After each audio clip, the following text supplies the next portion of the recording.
I think it was, in our orthodoxy class here at the parish, because you were talking about marriage. And when it got to this part, you addressed this wonderfully. Something as I was sitting there, I was thinking, when we hear that husbands are to be heads in their households, people immediately equate that with boss. And in some households, it may be that the husband is the boss. And in some households, it may be that the wife is, quote, the boss. Those are different to me than to be the head. And Christ, look, here's the line that the apostle draws. Christ is the head of the church, right? And so in being the head, he didn't run around, hey, people, go make me a sandwich and get my remote control, right? Like some people do to their wives. What did he do? He died.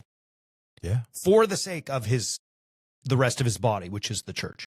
And so he's calling men, and particularly in a Roman context where the pater familias, the head, the father of the family, is the head in the sense of boss.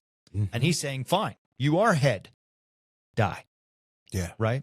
Like, be willing to die. I mean, how did Jesus Christ, love the church, as Paul says in Ephesians? He gave himself for it. I mean, that's the cross. And so what he is calling men to do in that situation is lead from the front, baby.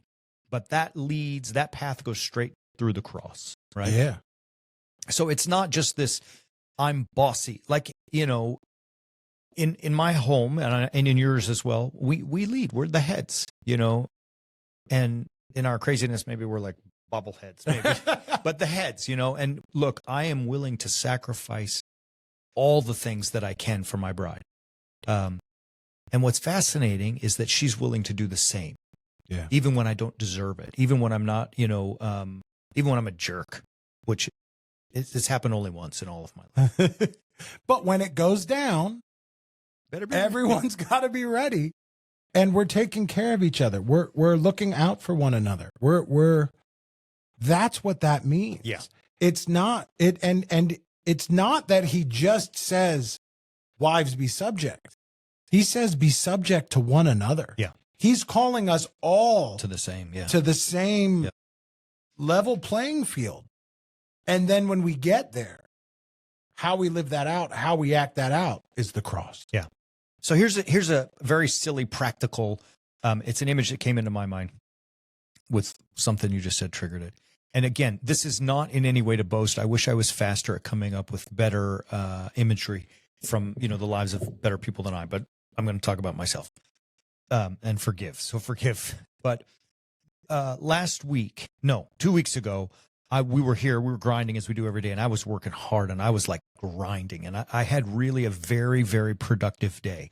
And I had even for a brief moment entered into that beautiful state we call flow. It's that mental state where you're performing at your best, you feel your best, and you just when you lose time, we're like, oh my gosh, it's been 3 hours and it felt like the blink of an eye. All right. So I was when that happens, chemically in your brain, I mean, you're empty at the end. I mean, you literally, they say that flow state produces a cocktail of 5, neurochemicals that dump into the brain all at the same time and so on, which gives the focus and the feelings. But you're empty at the end.